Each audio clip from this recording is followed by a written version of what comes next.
তিরমিজি শরীফের একটা হাদিসের অনুকরণে কথাটা বর্ণিত আসছে। বহুত দিন আগের কথা। একটা দেশের বাদশা ছিল, খুব ক্ষমতাধর বাদশা। এই বাদশা যে কোনো মূল্যেই হোক চাইতেছিল আমি আমার এই দেশের মধ্যে যতগুলো প্রজা আছে সবগুলি প্রজাকে আমার অধীনে রাখবো, একটা প্রজাও যাতে আমার শাসনের বাইরে না থাকে, আমার বিরুদ্ধে যাতে না থাকে। এই জন্যই সবগুলিকে নিজের কাছে আয়ত্তে রাখার জন্য চেষ্টা করে যাচ্ছে। হঠাৎ করে একদিন বাদশার অসুখ হয়ে গেছে, মরণাপন্ন অবস্থা, মনে হয় মারা যাবে। চিন্তা করতেছে এখন যদি আমি মারা যাই আমার তো যোগ্যতা সম্পন্ন সন্তানারাও নাই, কেমনে আমি কার হাতে ক্ষমতা দিয়ে যাব, দেশটা তো ভাগাভাগি হয়ে যাবে। না না না, এমনটি করা যাবে না। আমি এমন কিছু যুবককে রেডি করব যেই যুবকেরা ট্রেনিং প্রাপ্ত হইয়া থাকার পরে আমার ইন্তেকালের পরেও সমস্ত এই প্রজাদেরকে ওই যুবকেরা নিজের অধীনে রাখা, আমার দেশটাকে তারা পরিচালনা করবে। জোরে কোন সুবহানাল্লাহ। এইরকম বাদশা মনে মনে একটা ফোন দিয়ে হাঁটলো। ঠিক তেমনি ভাবে ফোন দিয়ে হাঁটতে হাঁটতে হাঁটতে হাঁটতে ওই দেশের মধ্যে যতগুলো যুবক আছে সমস্ত যুবকদেরকে বাদশা ডাকলেন। ডাকা দেখলেন চেহারা সুরত সর্বদিক দিয়া কাকে আমার স্থলাভিষিক্ত বানালে ভালো হয়, এই বডি ফিটনেস আগে বাদশা নির্ধারণ করতেছেন। যেরকম সুবহানাল্লাহ। বডি ফিটনেস নির্ধারণ করতে যাইতে যাইতে একটা যুবককে পাইছে, সুটাম দেহের অধিকারী, খুব ভালো, মোটা গাটা, চেহারা সুরত ভালো, ফর্সা। বাস বাদশা চিন্তা করলো এই যুবকের হাতে আমার দেশে আমার পরবর্তীতে রাজত্ব দিব। সুবহানাল্লাহ জোরে বলেন। সুতরাং ওই লোকটাকে তো দেশ চালানোর ক্যাপাসিটি ব্যাপারে আগে থেকে ট্রেনিং দিয়ে থাকা লাগবে।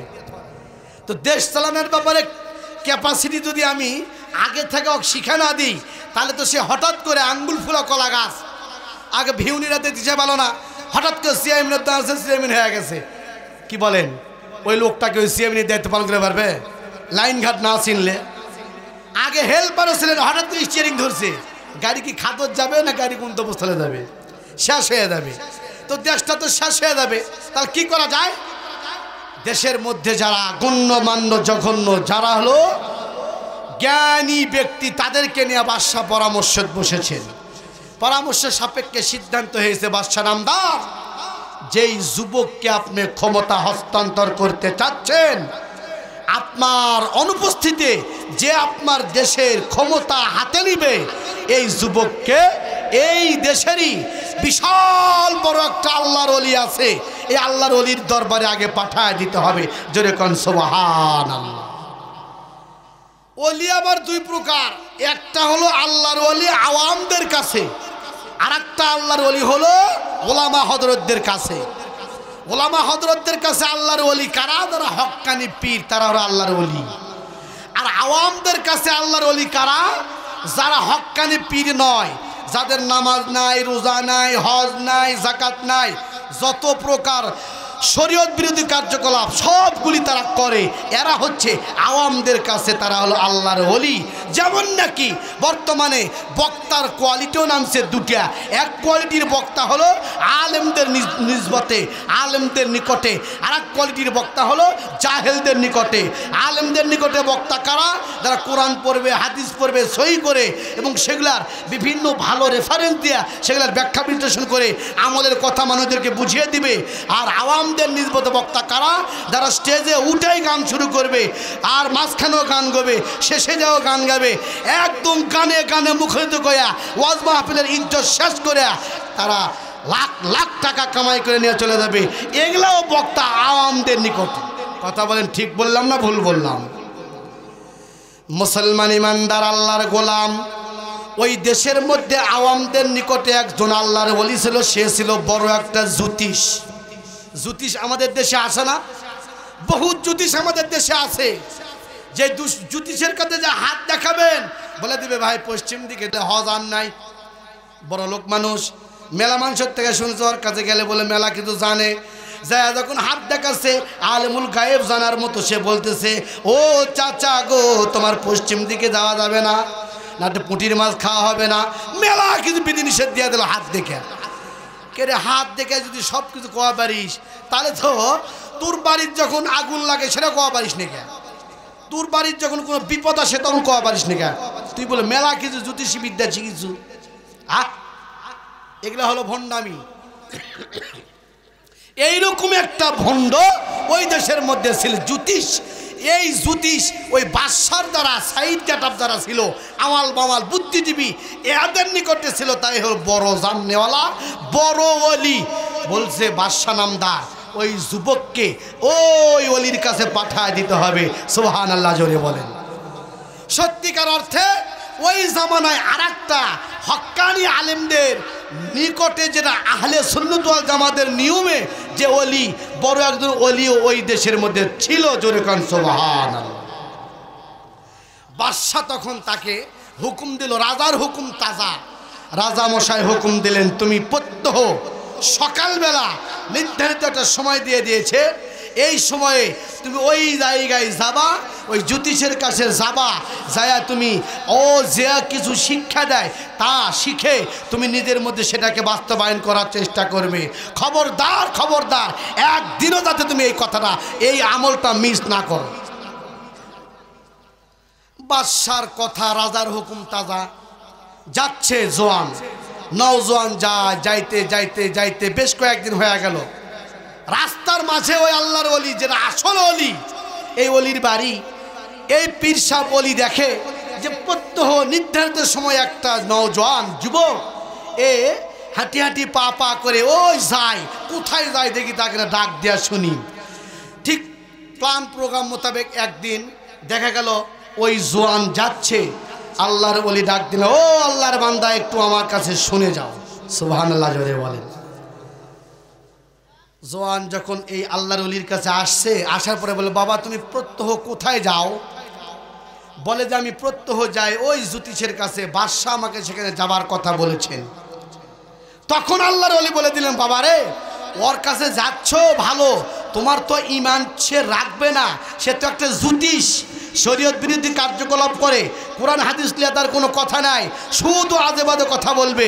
সেখানে গেলে তুমিও ধ্বংস হবা, যারা পাঠাচ্ছে তারাও ধ্বংস হবে। সুতরাং বাবা তুমি পারতপক্ষে ওখানে যেও না, তুমি কোনো কৌশল করে না যাওয়ার চেষ্টা করো। জোরে কান সুবহানাল্লাহ।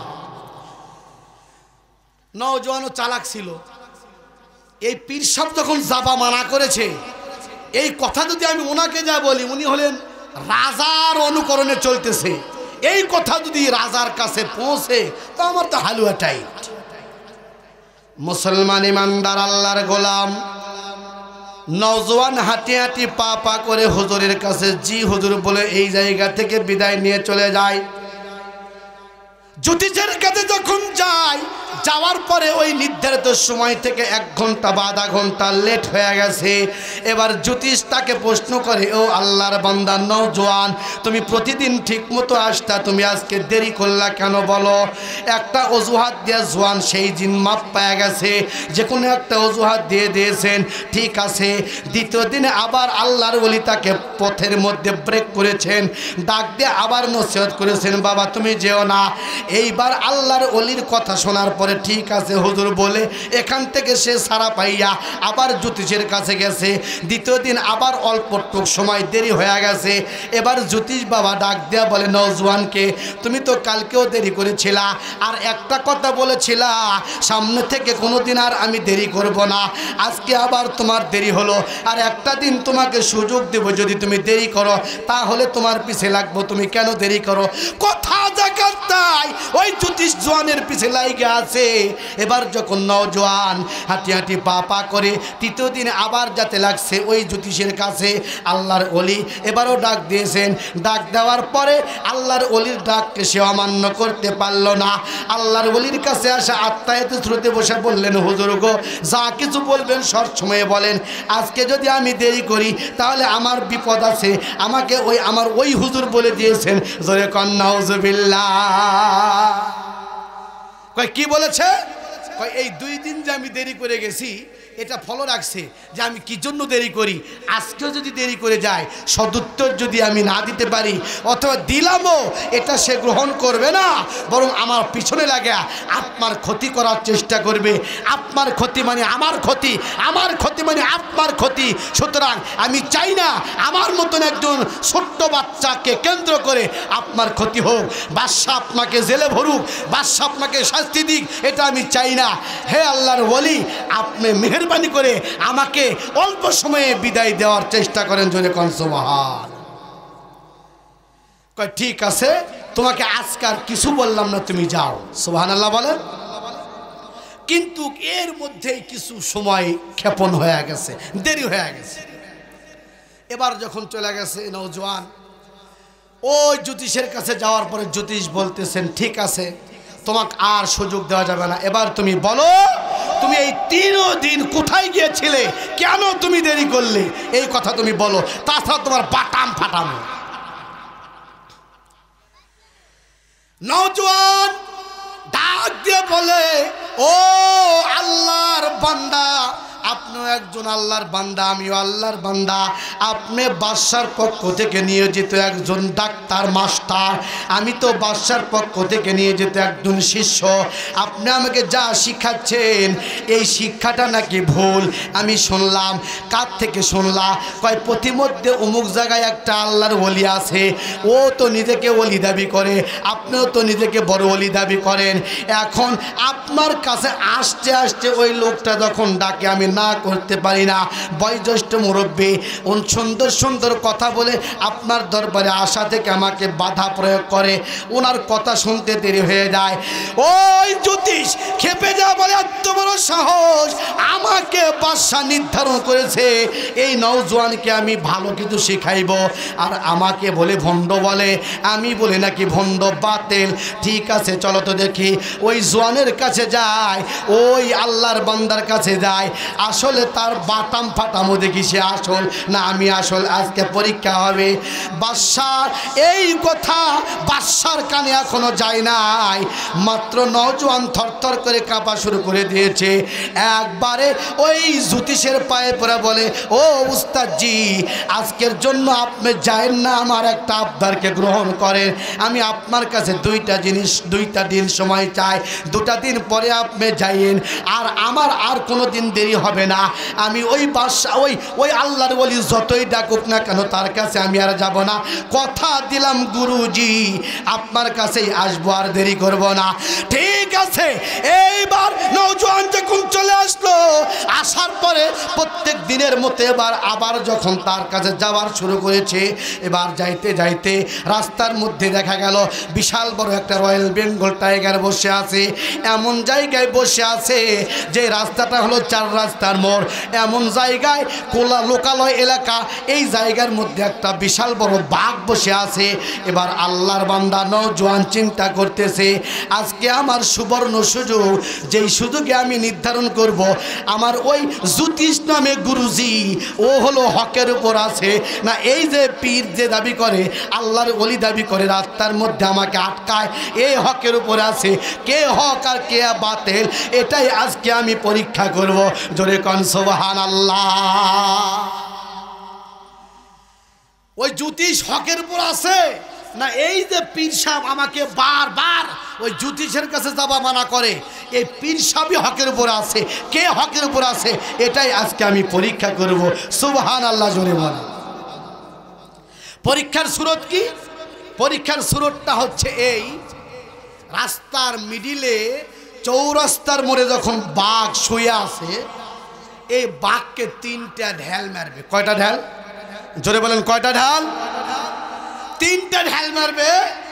এই নওজোয়ান এই মনস্থ করা বাড়ির থেকে বাড়ানোর সময় দরজার থেকে যখন বাড়াইছে, নিচে পা দিছে, 3টা কুকুর মাটি নিছে, পাথরের মতন ছোট, পাথরের মতন শক্ত 3টা মাটি নিছে নিয়া কয়, একটা ঢেল মারমো হলো ওই জ্যোতিষের ওই গুরুজির নাম কয়া, যদি গুরুজি হকের উপরে থাকে তাহলে এই পাথর মারার সাথে সাথে বাঘ এখান থেকে হয় উঠে চলে যাবে, না হলে বাঘ এই একটা ঢেলের আঘাতে সে মারা যাবে। আর এরকম যদি না হয় বুঝবো যে সে বাতেল। আর দ্বিতীয় ঢেল মারবো এই নিয়তে যে আমার এই যে লোকটা রাস্তার মাঝে আমাকে ব্রেক করে সে এই নাম নিয়ে আমি মারবো। এ যদি হক হয় তাহলে আল্লাহ এই পাথরের বদৌলতে আপনি বাঘকে সরাইয়া দেন, নাহলে বাঘকে মারাইয়া দেন। জোরে কোন সুবহানাল্লাহ। আর আরেকটা পাথর আমি মারবো যে আমি কার কথা শুনবো, বাদশার কথা শুনবো নাকি এই দুই রিপোর্টে যেটা ভালো আসলো তার কথা শুনবো। এই নাম নিয়ে বাদশার নাম আর এই যে ভালো আসবে তার নাম নিয়ে আমি এই তৃতীয় পাথরটা মারবো। তাহলেই বোঝা যাবে বাদশা হক না ওই গুরুজি হক নাকি এই পীর সাহেব হক। এই হক আর বাতিলকে পার্থক্য হয়ে যাবে। চিল্লা বলেন সুবহানাল্লাহ। এখন এই হক বাতিল এটা জানার দরকার আছে না নাই? কি বলেন, জানবেন? জানারই যদি নিয়ত, বসার তো ক্যাপাসিটি হয় না রে বা, না জোরা জোরা বসেন। এমনি তো আমি ওই রায়নগর থেকে আসি না, দূর থেকে আসতে থেকে আজকে ওয়াজ সাটিচ্ছে না, কারণ আজকে হলো সেই ওই পরীক্ষা লিবা গেছি সাজাদপুর, সিরাজগঞ্জ সাজাদপুর, সেই জায়গার থেকে মোহাব্বতের টানে আসলাম। বুঝতে পারেন নাই? আসাও লাগবে, কি করবেন? আসলাম, আবার চলে যাব, এই ভাঙ্গা ভাঙ্গা ভাবে চলে যাবো। কালকে 9টার থেকে আবার পরীক্ষা হবে, পরীক্ষা নেওয়া লাগবে। তাছাড়া আবার ওই কুলে যাবে, এই কুলে যাবে, মুশকিল আছে। তো যাই হোক, কথা হচ্ছে এটাই, হক আর বাতিলকে এখন পার্থক্য করা লাগবে, জানার দরকার আছে না নাই? আর একটু জোরে বলেন, দরকার আছে না নাই? যদি দরকারি থাকে তাহলে ওই যে পিছনে যারা আছে না, সামনের দিকে জায়গা বসি, এদের সামনে ফাঁকা আছে ভাই, এই জায়গাতে না ভালো করে পূরণ করে বসি। বসার পরিবেশ ঠিক না হলে আলোচনার পরিবেশ হয় না। যত বড়ই বক্তা আনেন, যদি মাইক ভালো না থাকে, লাইট যদি না থাকে, বসার ক্যাপাসিটি ভালো না থাকে, ও ওয়াজ করে পারবে না, যতই বড় বক্তা হোক না কেন। পরিবেশ পরিস্থিতি যায় না, কি করতে হয়? কথা বলতে হয়। আর সেভাবেই মানুষের দিলের যেরকম চাহাত থাকে ওইরকমভাবে অন্তর থেকে জ্ঞানের কথা বাইরে আসে। জোরে কোন সুবহানাল্লাহ। মুসলমান ইমানদার আল্লাহর গোলাম নওজোয়ান যখন বাসা থেকে বাইরে হয়েছে, বাহির হওয়ার পরে 3টা পাথর নিয়েছে, ছোট্ট ছোট্ট পাথর নিয়ে সর্বপ্রথম এই যে আল্লাহর ওলি যে নাকি রাস্তার মধ্যে ব্রেক করে, এই আল্লাহর ওলির নামে একটা পাথর আগে মারবে, মাত্র মারবে মারবে ভাব চিন্তা করতেছে যে না, আগে আল্লাহর ওলির নামে না মারি, দেখি আগে ওই ব্যক্তির নাম লি, শিষ্য যেটা নাকি তার গুরুর নাম নিয়ে মারি, দেখি। পাথরটা মারবে মারবে ভাব কেমন করে মনের মধ্যে চিন্তা আসলো যে না, আগে যার কাছে যাওয়ার জন্য মানা করতেছে তার নাম নিয়ে আগে মারি, দেখি কি হয়। হ্যাঁ, পাথর নিয়ে বলতেছে, আল্লাহ আমি আজকে হক বাতিল নির্ধারণ করার জন্য এই পাথর ওই পীর সাহেবের নাম নিয়ে মারতেছি, ওই জ্যোতিষের নাম নিয়ে। যদি সে হকের উপরে থাকে, পাথর মারার সাথে সাথে আমার এই যে আপনার পক্ষ থেকে পাঠানো এই যে বাঘ হিংস্র প্রাণী, এ হয় মরে যাবে, না হয় এখান থেকে চলে যাবে, মানুষের চলাচলের রাস্তা সুবিধা করে দিবে। জোরে কোন সুবহানাল্লাহ। পাথর নিয়ে মারছে, এ ওঠেও না, হে আবার গরম হয়ে গেছে, আরো খেপে গেছে। বাঘ এমনি ঘুমা আছে, পাথর একটা মারছে, পাথর তার গায়ে লাগছে, বাঘ চেত্তা উঠছে, কে রে ঢেল কে মারল রে? মরা তো দূরের কথা, সরা তো দূরের কথা, খেপে উঠছে বেশি। সুবহানাল্লাহ জোরে বলেন। এবার নওজোয়ান বুঝতে বাকি থাকলো না, নওজোয়ানের বুঝের মধ্যে এটা চলে আসলো যে না না না, মনে হয় ওই গুরু আমার যে নাকি জ্যোতিষ, এ হক নয়। ঠিক আছে, এবার দেখি আমি এই পাথরটা মারি আমার এই পীর সাহেবের নাম নিয়া, যে রাস্তার মধ্যে ব্রেক করেছে, যে নাকি নিজেকে হকের দাবি করেছে, এবার পীর সাহেবের নাম নিয়ে মারছে। আল্লাহর কাছে বলেছেন, আল্লাহ গো আমি একটা বিপদে পড়ে আছি, আজকে একটা পাথর মারলাম, যে পাথর মারাটা সার্থক হলো না। এই পীর সাহেব যদি হক হয়, এর নাম নিয়ে এবার একটা পাথর মারবো। আল্লাহ যদি সে হক হয় তাহলে ওই বাঘ হয়তো সেখান থেকে চলে যাবে, না হয় এই পাথরের আঘাতে বাঘটা মরে যাবে। জোরে কোন সুবহানাল্লাহ। এই কথা বলিয়া আল্লাহর নাম নিয়া বিসমিল্লাহি তাওয়াক্কালতু আলাল্লাহ বলিয়া ওই নওজোয়ান ছোট্ট একটা পাথর যখন বাঘের দিকে নিক্ষেপ করেছে, আল্লাহর রহমতে এই ছোট্ট পাথর চোরটা ওই বাঘের কাছে দেয়া এত জোরে লেগেছে, বাঘ সঙ্গে সঙ্গে ওই জায়গা থেকে উঠিয়া যেমন নাকি ওই কোনো হিংস্র কুকুর যেগুলো আসে একদম ভুক ভুক করতে করতে দৌড়ায় যায়। ওই বাঘ কাঁদতে কাঁদতে জায়গা থেকে উঠিয়া পিছনের দিকে তাকানোর সুযোগ নাই, ওই বাঘ সোজা চলে গেছে জঙ্গলের দিকে। ধরে কারণ সুবহানাল্লাহ। তাহলে আর তো তার বোঝার কোনো কমতি থাকলো না যে না এই পীর সাহেব হক। এই কথা যখন হয়ে গেছে, পাথর আর একটা কাছে আছে মারবারই পারেনি, হক বাতিল নির্ধারণ হয়ে গেছে। সুবহানাল্লাহ জোরে বলেন। নওজোয়ান যখন জানতে পারলো যে না আসলে এই জ্যোতিষ ছিল মিথ্যু, তাহলে তার কথা শোনা যাবে না। এই পীর সাহেব, এই আল্লাহর ওলি, এ হলো হক, এর কথাই শুনতে হবে। তাহলে এখন এর কাছে দেওয়া শুরু করেছে। ওইদিকে জ্যোতিষ বসে আছে। পরের দিন থেকে এই নওজোয়ান আর তার কাছে যায় না। ব্যাপার যায় না কে? ব্যাপার কি হলো? আমার সদস্য কে কেনা নিল। এবার বাদশাকে বলেছে যে বাদশা নামদার, এমন একটা নওজোয়ানকে আমার কাছে পাঠিয়ে দিয়েছিলেন আপনি আপনার সিদ্ধান্তে যে আমার জ্যোতিষবিদ্যা শিখে আপনার স্থলাভিষিক্ত হবে। আসলে সে তো আমাকে আর মানে না, আমার কাছে আসে না। বাদশা তো খেপে সেলফেস্টারের মতন গরম হয়ে গেছে। ব্যাপার আসে রাখা এক ধরে নেই, রাজার হুকুম তাজা। এবার এই নওজোয়ানকে একদম হাত পা ধরে সাঙ্গীত তুলে নিয়ে চলে গেছে বাদশার কাছে। বাদশা নামদারটাকে ডাক দেওয়া বলে, এই নওজোয়ান, ব্যাপার কি? তুমি কার কাছে যাও? তুমি কি ওই জ্যোতিষীর কাছে যাও না? বাদশার হুকুম তাজা বললাম, ঝাড়ি খায়া। এই নওজোয়ান কাঁপতেছেন না, নওজোয়ান ব্যর্থ কণ্ঠে জবান দ্বারা বলতেছেন, বাদশা নামদার, আপনার জন্য ক্ষমতা আছে, আপনার এখনো শক্তি আছে, আপনি আমাকে এখন শুলিতে চড়া ফাঁসি দিতে পারবেন। আপনি যেহেতু বাদশা, আপনার যা করার করবেন। আমি এতদিন দ্বিধাদ্বন্দ্বের মধ্যে ছিলাম। আপনি আমাকে যেই জ্যোতিষের কাছে যাইতে বলেছিলেন সে তো আসলে মিথ্যার উপরে আছে, সে তো হলো না হক, সে হলো বাতিল। আমি একটা হক পীর পেয়েছি। আপনি যদি আমার কাজটা হক পীরের মাধ্যমে করে নেন তাহলে ভালো হবে। কি ব্যাপার, তুমি আমাকে কি আবল তাবল বলো, কোথায় তুমি হক পীর পেয়েছ? বাদশাকে ডাকতে বলে, ওই নওজোয়ান, ও বাদশা নামদার, অমুক জায়গায় একটা আল্লাহর ওলি আছে, হলো হক পীর। ঠিক আছে, পীরকে পরে ধরবনি। বাদশা তো গরম, বাদশা হুকুম দিয়েছে এই নওজোয়ানকে এখন এই জেলখানায় আবদ্ধ করো। জোরে কন নাউজুবিল্লাহ। রাজার হুকুম তাজা, এই নওজোয়ানকে জেলখানায় আবদ্ধ করছে। আবদ্ধ করার পরে তাকে এখন একের পর এক খালি শাস্তি দিতে আছে, দিতে আছে, দিতে আছে। নাউজুবিল্লাহ জোরে বলেন। শাস্তির সুরতটা কি? প্রথমে বলতেছে, এই তোমরা এক কাম করো, বিশাল বড় একটা উঁচা পাহাড়ে একে নিয়ে যাও। একে নিয়ে যা কি করো, উঁচা পাহাড়ে তুলে হাত পাও ভান্ডা নিচে ফেলে দিবা। এ করতে করতে পুরে দেন মরে যায়। নাউজুবিল্লাহ জোরে বলেন। আউলিয়া নেলা তোমারি নিয়ামতে दुनिया को जाब, আউলিয়া নেলা তোমারি নিয়ামতে दुनिया को जाब, आपरी पैरों के उनके सारे दुनिया सबके सब, आपरी पैरों के उनके सारे दुनिया सबके सब। ও মুসলমান ইমানদার আল্লাহর গোলাম, রাজার হুকুম মোতাবেক তার ওদের নাজির খুদির খাদির এই কাজটা করলো।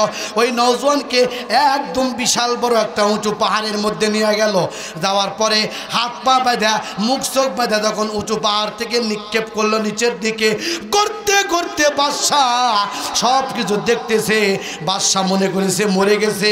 আসলে ওই দেখার পরে বাদশাহ যখন একটা সিংহাসনে বসে আছে, ওই সময় কিছুক্ষণ অতিবাহিত হওয়ার পর ওই নওজোয়ান আস্তে আস্তে বাদশার কাছে যা সালাম দিয়েছেন, আসসালামু আলাইকুম, হে বাদশা নামদার, কেমন আছেন? বাদশা তো এই নওজোয়ানের দিকে তাকায় একদম আশ্চর্য হয়ে গেছে। ব্যাপার, তুমি কি সেই যুবক? জি বাদশা নামদার, আমি সেই যুবক। সুবহানাল্লাহ জোরে বলেন। কি ব্যাপার, তুমি মারা যাও নাই? কই যে না, আমার এখনো হায়াত শেষ হয় নাই দেখে আল্লাহ আমাকে নিয়ে যায় নাই। সুবহানাল্লাহ জোরে বলেন। বাদশাহ নামদার হুকুম দিয়া দিলেন, এই জেলখানার কয়েদির তোমরা কারা? তোমাদের দলের মধ্যে একে আবার নিয়ে নাও। জেলখানার ভিতর থেকে কয়েদিগুলো আসে, এক আবার নিয়ে গেছে, তুই দুর্নাম করবো বাদশার, চ নিয়ে যাও আবার জেলখানাতে। এবার যাদেরকে পাঠাইছিল এই সমস্ত আমলাদেরকে বাসা ডাকছে, কি ব্যাপার, এর হাত পা ভালো করে বাঁধো নাই? এদের তো 1.5 টাকা বার্ষিকে কি বার হয়? বাদশা যদি কয় এই ওদেরকে মারা ফেলে দে, হুকুম যদি দিয়ে দেয়, কাম তো খাম, চাকরি যাবে, নিজের জানও যাবে। বাদশা নামদার হাত পা চোখ মুখ সব কিছু বেঁধে উপর থেকে ফেলে দিয়েছি। এ তো বাঁচার কথা নয়, মনে হয় এ ওই যুবক নয়, অন্য কেউ হয়তো। কয় তাহলে ওই যুবকটা কই, তোমরা তাকে নিয়ে এসে দাও। অবস্থা খুবই খারাপ। আসলে তো ওই যুবকই, এটা যুবক মরে নাই, ঠিক আছে। ওরাও যখন ক্ষুধা পায় নাই, সকলে বলেছে যে না, বাদশা নামদার এটাই সেই যুবক, যে কোনো কারণে হয়তোবা তার বন্ধু বান্ধব বা তার মুহিব্বিন, তার মানে এরকম ভালোবাসার লোক তাকে হয়তো নিচে গড়ে পড়ার পরে বান্ধন খুলে দিয়েছে, আর সে মুক্তি পাইছে, আর এই জন্য আবার চলে আসছে। আসলে এই শাস্তি দিলে হবে না, আরো কঠোর শাস্তি দিতে হবে। যেরকম সুবহানাল্লাহ। মুসলমান ইমানদার আল্লাহর গোলাম, মনোযোগ দিয়ে শুনবেন। এবার বাদশার পক্ষ থেকে একটা উজির একটা সিদ্ধান্ত দিয়ে দিল, বাদশা নামদার এমন করে এই নওজোয়ানকে মনে হয় মারা যাবে না, এটা স্বাভাবিক ব্যাপার নয়, এটা ভীষণ বড় কঠিন ব্যাপার। আমার মনে হয় বিশাল বড় একটা নৌকার মধ্যে তাকে উঠাইতে হবে। নৌকার মধ্যে উঠাইয়া একে নিয়ে যেতে হবে সমুদ্রের মিডিল প্রান্তে। একবারে মিডিল প্রান্তে নিয়ে যায় ওই জায়গাতে তাকে হাত পা চোখ কান মুখ বান্ধা ওই পানির মধ্যে ফেলে দিলে হয়তো বড় কোনো সমুদ্রের মাছ তাকে খেয়ে শেষ করে দিবে, অথবা সে পানি খাইতে খাইতে মারা যাবে। এমন কাজ করলে আর মনে হয় সে আসতে পারবে না। জোরে কোন সুবহানাল্লাহ। বাদশার কাছে এই নিয়মটাও খুব ভালো লাগছে, হ্যাঁ এইরকম করলে হয়তো বা মরবে। ঠিক আছে, ঠিক আছে, এক ধরে নিয়ে যা। বাদশার কথা মোতাবেক তাক ধরেছে, ধরার পরে ভালো করে নৌকাতে তুলে নিয়ে চলে গেছে। যাই হাত পা মুখ চোখ বান্ধা পানির মধ্যে দিছে ফেলা। পানির মধ্যে যখন ফেলা দিছে দিয়ে এরা নৌকা নিয়ে যখন নাচ গান করতে করতে চলে আসছে, এরা বাদশার কাছে আসা পৌঁছার আগে ওই নওজোয়ান বাদশার কাছে সহি সালামতে আসা আবার বাদশাকে সালাম দাঁড়াইছেন। সুবহানাল্লাহ জোরে বলেন। আশ্চর্যের ব্যাপার, বাদশা তো এবারও আশ্চর্য হয়ে গেল। ব্যাপার কি, তুমি কি সেই জোয়ান? কয় হ্যাঁ আমি সেই জোয়ান বাদশা নামদার। কয় তোমার তো দুনিয়াতে বেঁচে থাকার কথা নয়, তোমার তো দুনিয়া থেকে বিদায় নেওয়ার কথা। কয় আল্লাহর এখনো হুকুম হয় নাই দেখা আমি দুনিয়াতে আছি, আল্লাহর যখন হুকুম হবে তখনই আমি এই জায়গা থেকে চলে যাব। সুবহানাল্লাহ জোরে বলেন। ডাক দিয়ে বাদশা এবার সকল উজিরকে ডেকেছেন। উজির নাজিরকে ডাকার পর বলে তোমাদের অনেক কিছু আমি দেখলাম, তোমাদের তামসা দেখলাম, হয়তোবা তোমরা এই নওজোয়ানকে আসলে আমি যেইভাবে বলেছি সেইভাবে কাজ করে নাই দেখে সে মারা যায় নাই, সে তো আবার চলে আসছে। আসলে আর একটা বার তোমাদেরকে আমি সুযোগ দিলাম, এই একটা সুযোগে যদি সে না মারা যায় তাহলে কিন্তু তোমরা যারা আমার উজির নাজির আছো সকলকেই আমি কিন্তু ফাঁসির কাস্টে ঝুলাইব। জোরে কোন সুবহানাল্লাহ। দেশের মধ্যে যারা উজির নাজির ছিল তাদের অবস্থা আরো ভয়ানক। এবার বুঝি আমাদের সবগুলো তবিল তাম্বা হারাবে, নিজের জান হারাবে, সকলে পেরেশান অবস্থায় হয়ে আছে। কি করা যায়? একজন উজির বুদ্ধি দিল, হুজুর বাদশা নামদার একে একটা কাজ করা হোক। একে তো পাহাড়ের উপরে নিয়ে যাওয়া দেখা হয়েছে, মরে নাই, সমুদ্রের মিডিল প্রান্তে নিক্ষেপ করার পরেও মারা যায় নাই। একটা স্রোত আছে, এই স্রোত অবলম্বন করলে হয়তো বা মারা যাবে। কয় কি সেটা বলো? কয় একে একটা বিশাল বড় পাহাড়ের উপরে উঠানো হোক, আর এই পাহাড়ের পাদদেশে নিচে একে এটা আগুন প্রজ্বলিত করা হোক। ওই পাহাড়ের উপর থাকা এই প্রজ্বলিত আগুনের মধ্যে হাত পা বেঁধে নিক্ষেপ করা হবে, তাহলে সে আর বাঁচবে না, সে হয়তোবা মারা যাবে। বাদশার কাছে এই নিয়মটা খুবই ভালো লাগলো। লাগার পরে বাদশা করলো যে ঠিক আছে, হ্যাঁ এটাই করা হোক, আর এটাই করাও যদি না মরে তাহলে কিন্তু তোমাদের অবস্থা আরো ভয়ানক হবে। সুবহানাল্লাহ জোরে বলেন। মুসলমান ইমানদার আল্লাহর গোলাম বাদশার সিদ্ধান্ত মোতাবেক ওই উজির যেই ভাব করে বলেছিল সেই ভাব করে এবার উজির নাজির সবগুলি এই নওজোয়ানকে নিয়ে গেল। বাদশার হুকুম মোতাবেক ওই উঁচা পাহাড়ের মধ্যে উঠাইলো। আর এক দল এই পাহাড়ের পাদদেশে আগুনকে প্রজ্বলিত করলো। আগুনকে প্রজ্বলিত করার পর ওই জায়গা থেকে হাত পা বেঁধে এবার তাকে আবার প্রজ্বলিত আগুনের মধ্যে নিক্ষেপ করা হলো। যখন নিক্ষেপ করা হলো কিছুক্ষণ পর তারা ওখানে অপেক্ষা করে দেখলো আসলে এই আগুনের ভিতর থেকে কেউ বাড়ায় কিনা। যখন অনেকক্ষণ দেখার পরও দেখো বাড়াইলো না, তখন তারা এবার নিঃশ্বাস আফসোস নয় শান্তির নিঃশ্বাস ফালাইতে ফালাইতে বলল যে ঠিক আছে আমরাও বাঁচলাম, হয়তোবা আর বাদশা আমাদের উপর রাগান্বিত হবে না। এই রকম করে আশার আলো নিয়া হাঁটি হাঁটি পা পা করে যে যা বাড়িতে চলে গেছে। যাওয়ার পরে বিবিদের কাছ থেকে একটা আফসোসের বাণী প্রকাশ করার পরে আবার সে চাকরিতে যাবে, বাদশার দরবারে যাবে। একটু সময়ের মধ্যে যখন তারা সকলে বাদশার দরবারে গেছে, যা দেখে ওই জওয়ান বাদশার সাথে কথা বলতেছে। জোরে কোন সুবহানাল্লাহ। এই আমানত চাঁদ রোজে নজদ মার দর হাকিকত মালিকে হর সে খোদা। দেখতেছে কি রে বাদশার সামনে কে বসে আছে, এটা রে ওই জোয়ান মানুষটা যা খাবরা ফেলে দিয়ে আনু, ব্যাপার কি সে এখানে আসলো কিভাবে, তাদের তো মাথায় ধরে না। এরা সবাই যখন বাদশার কাছে আসছে, বাদশার মেজাজ তো কেমন গরম হবে এটার বলার অপেক্ষা রাখে না। এবার বাদশা তাদের দিকে তাকায় একদম রাগান্বিত অবস্থায় তাদেরকে বলতে থাক তোমরা এখানে বসো, আজকে তোমাদেরকে আগে সাইদ হবে। যেরকম সুবহানাল্লাহ। বাদশা এবার ডাক দিয়ে জওয়ানকে বলতেছে নওজোয়ান আসলে তুমি বলো তো তুমি কি সেই নওজোয়ান নাকি আমি চোখ দ্বারা অন্যরকম কিছু দেখতেছি। নওজোয়ান ব্যর্থ কণ্ঠে বলেন হ্যাঁ বাদশা নামদার আমি সেই জওয়ান, আমি সেই যুবক, আমার হায়াত এখনো শেষ হয় নাই, যার কারণে আমার সৃষ্টিকর্তা রক্ষাকর্তা আইনদাতা বিধানদাতা রিজিকদাতা মহান আল্লাহ আমাকে এখনো নেন নাই। আমার হায়াত যদি শেষ হয় আগুনে পোড়ানো লাগবে না, পাহাড়ে ওঠানো লাগবে না, সমুদ্রে মিডিলে ফেলে দিতে হবে না। আল্লাহ পাক আপনার সামনে যে গল্প করতেছি এর ওই মধ্যে আমাকে নিয়ে যাবেন, এটা আল্লাহ পারেন, এটাই হলো আল্লাহ পাকের কুদরত। জোরে কোন সুবহানাল্লাহ। হাজারো চেষ্টা করো আমাকে আপনি দুনিয়া থেকে বিদায় করতে পারবেন না, কারণ আমি হককে চিনেছি, হকের উপর অটল থেকেছি। জোরে কোন সুবহানাল্লাহ। মুসলমান ইমানদার আল্লাহর গোলাম বাদশা নামদার চিন্তায় পড়ে গেলেন। সমস্ত ওজিরদেরকে কিতাবের মধ্যে আসছে ওই সময় তার দরবারে ওজির ছিল 500 ওজিরদেরকে নিয়ে আবার পরামর্শের মধ্যে বসে বললেন।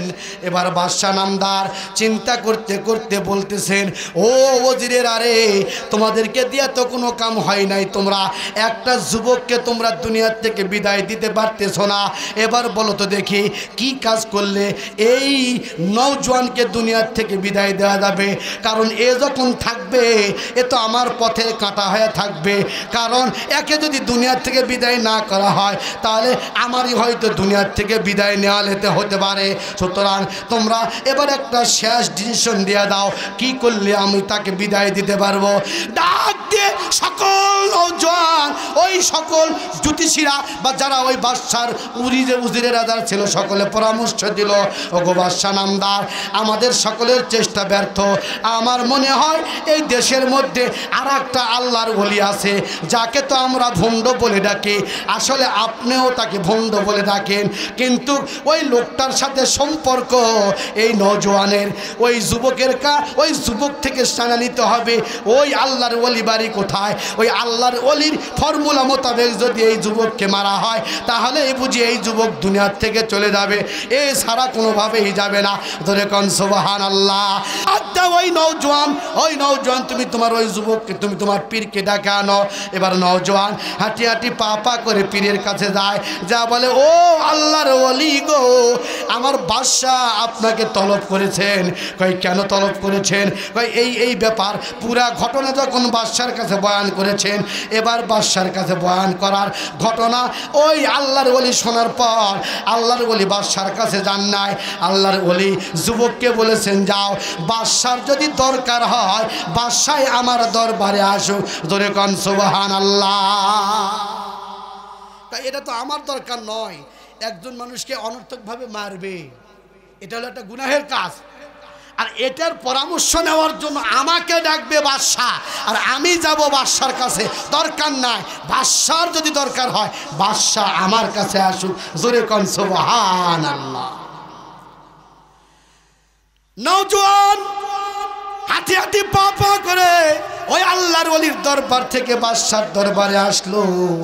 বাদশার দরবারে সকল উজির নাজির খুজির খাদিরদেরকে নিয়ে বাদশা বসা আছে। বাদশা মনে করতেছে এবার যখন নওজোয়ান আসলো, তার সাথে তার পীরও আসলে হয়তো দুইজনকে সাইজ করা হবে। দেখলো যে না, শুধুমাত্র ওই বাদশার যে গোলাম ছিল নওজোয়ান আসলো, পীর আসে নাই। কি ব্যাপার, তোমার পীর কই? পীর আসবে না, কারণ এ সকল অহেতুক কাজের জন্য পীর আসবেন না, আমাকে মারার জন্য হয়তো বা পরামর্শ নেবেন। একজন মানুষকে নাহকভাবে মারা এটা হলো গুনাহের কাজ, আর গুনাহের কাজের পরামর্শ দেওয়ার জন্য আপনার দরবারে আসবে যত কদম দিয়ে আসবে, কদমে কদমে তার আমল নামায় গুনাহ লেখা হবে।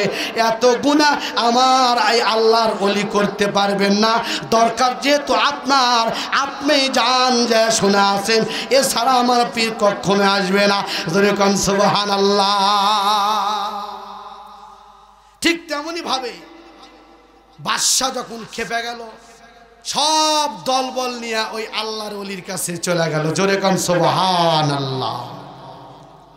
আল্লাহর ওলির কাছে গেলে বাদশাকে আল্লাহর ওলি বলতেছেন, জি বাদশা নামদার, কি জন্য আসছেন বলেন।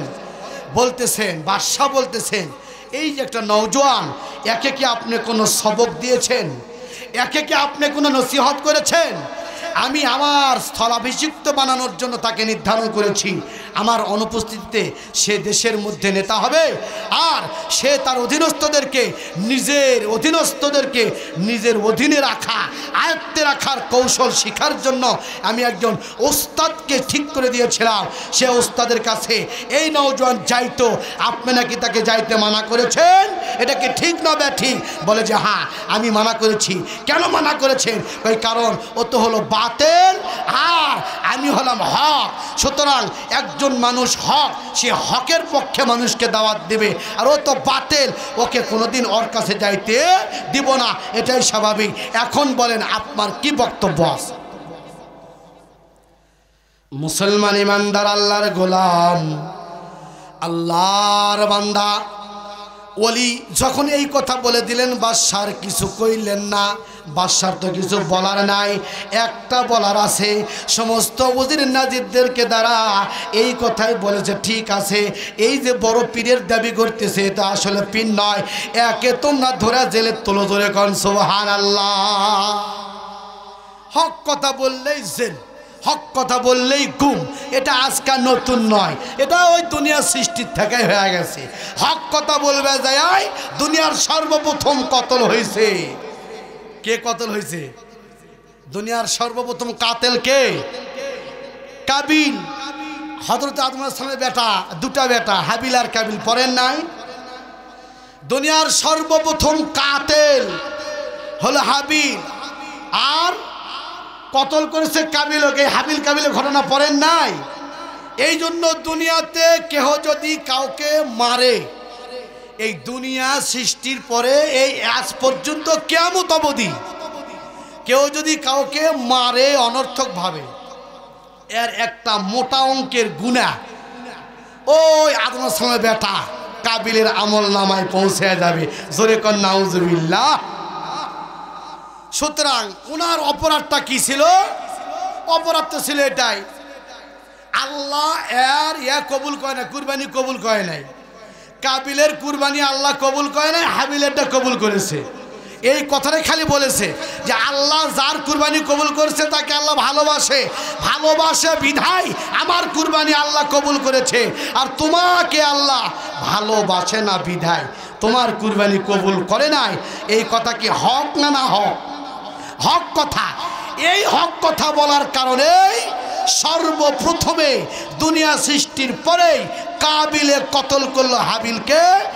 এই জন্য দুনিয়াতে যত মানুষ হক কথা বলার অপরাধে মার খাবে, এই মার খাওয়ার যে একটা কষ্ট হলো, এর বিনিময়ে যে একটা সোয়াবের অংশ, এই সোয়াবের অংশটা হাবিলের আমল নামায় পৌঁছতেই থাকবে। পক্ষান্তরে মফহুমে মুখালেফ হিসাবে যে মারল কাবিল, এই কাবিল যে মারল, আজ পর্যন্ত যদি কেহ একজনকে অনর্থক জেলখানায় আটকা রাখে, অনর্থক মারে, যে কোনো ভাবে মারুক, এই মারের একটা মোটা অঙ্কের সোয়াব ওই কাবিলের আমল নামায় পৌঁছতেই থাকবে। জোরে কন নাউজুবিল্লাহ। সুতরাং এখন আপনি একজনকে কতল করে, একজনকে জেলখানাতে, একজনকে মানে কষ্ট দিয়া আপনি কাবিলের দলের হয়ে তার অন্তর্ভুক্ত হয়ে গেলেন। এখন নিজেরা চিন্তা করে দেখেন, আমি হাবিলের দলে না কাবিলের দলে? বলতেছিলাম দুনিয়ার সর্বপ্রথম কতল হচ্ছে হক কথা বলার কারণে। তো আজ থেকে আজ পর্যন্ত, দুনিয়া সৃষ্টির পর থেকে আজ পর্যন্ত এবং কিয়ামত অবধি যতগুলি কতল হবে এই হকের উপরে থাকার কারণে, হক কথা বলার কারণে। জোরে কন ঠিক না ভাই? ঠিক। এবার আসুন দেখি, হাজারো চেষ্টা করার পর যখন যুবককে কতল করতে পারে না, এবার বাদশার ওজির নাজির খুজির খাদিরের মধ্যে হতে একজন ছিল ভালো মানুষ, অর্থাৎ ওই না ভালোর মধ্যে ভালো। কারণ কিছু লোক থাকে অভালোর মধ্যে ভালো, নামাজ তো কেহই পড়ে না, কয় ভাই তুই আর আমি শুধু ভালো, দুনিয়ার কেহই ভালো নয়। দুই বন্ধু গল্প করে, দোস্ত কেউই ভালো নয়, খালি তুই আর আমি ভালো। ওই দোস্ত আবার কয় তোর থেকে আবার আমি ভালো। ক্যা? আমি ফজর নামাজ পড়ি, তুই তো 5 ওয়াক্ত পড়িস না, কাল ফজর তো পড়ি, তাহলে আমি ভালো হলো। আজকালকার ভালো মন্দের মানদণ্ড এটাই। দুই দোস্তের মধ্যে হয়ে গেছে, যে হয়তো বা একটু কাজ করে সেই দুনিয়ার মধ্যে সবচাইতে নিজেকে ভালো বলে দাবি করে, আসলে দুইজনই যে খারাপ সেটা কেউ দেখতে চায়। বলতেছিলাম বাপজান, ওই ভালো একটা উজির ছিল, সে এবার বাদশাকে ডাক দেয়া বলে, বাদশা নামদার, এখানে বিশাল বড় একটা পেঁয়াজ ঘটে গেছে। ভাই কি পেঁয়াজ?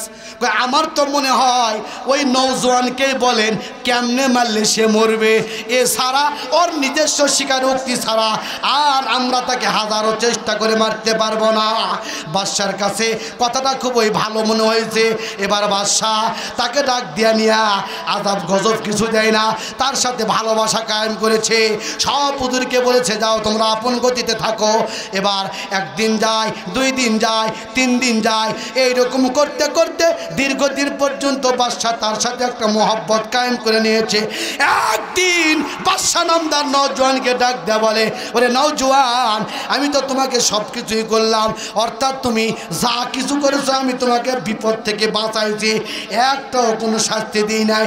আমি তোমাকে আমার চোখের সামনে অস্ত্র দিয়া একদম জবাই করে দিয়া দুনিয়ার থেকে বিদায় দিতে পারতাম, আমি পারলাম না, আমি করলাম না। এই কথা না করাটা, এই কাজ না করাই তোমাকে সহযোগিতা করলাম। আমি আমার উজিরদের মাধ্যমে তোমাকে আযাব দিয়েছি, হয়তোবা তুমি সেই আযাবটা ওই উজিরেরা তোমাকে দেয় নাই। সব কিছু ঠিক আছে, এবার তুমি বলো একটা প্রশ্ন আমি করতে পারি কি না? তুমি তো নিজেই বলো হ্যাঁ কি না। এবার যখন উজির বলল যে, নওজোয়ান বলল যে হ্যাঁ বলেন বাদশা নামদার, কোন কাজে তোমাকে মারলে তুমি মরতে পারবা, কথাটা তুমি নিজেই বলো। সুবহানাল্লাহ জোরে বলেন। বাদশাহ নিজেই বলতেছেন কি করলে, কোন সিস্টেমে তোমাকে যদি মারবার চাই সেই সিস্টেমে মারলে তুমি মরতে পারবে বা মরবে, এটা একটু না বলো তো দেখি। এবার নওজোয়ান নিজেকে কিভাবে মারলে নিজে সত্য সত্য মরবে এ কথাই বলার জন্য চেষ্টা করতেছেন। সুবহানাল্লাহ জোরে বলেন। তাহলে বাদশাহ ঠেলাত পড়ে গেল। এখন ওই নওজোয়ানকে বলতেছে তাহলে তুমিই কও তোমাকে কিভাবে মারলে তুমি মরবা। এবার নওজোয়ান বলতেছে বাদশা নামদার আমাকে যদি মারতে চান 3টা কাজ করতে হবে, 3টা কাজ করলেই আমি মরে যাব, দুনিয়া থেকে চলে যাবো, আল্লাহ নিয়ে যাবে। ওয়া আখিরু দাওয়ানা আনিল হামদুলিল্লাহি রাব্বিল আলামিন। এই নওজোয়ান এখন মরে নাই, কথাটা আবারও শুনবেন, সময় আসুক ইনশাআল্লাহ।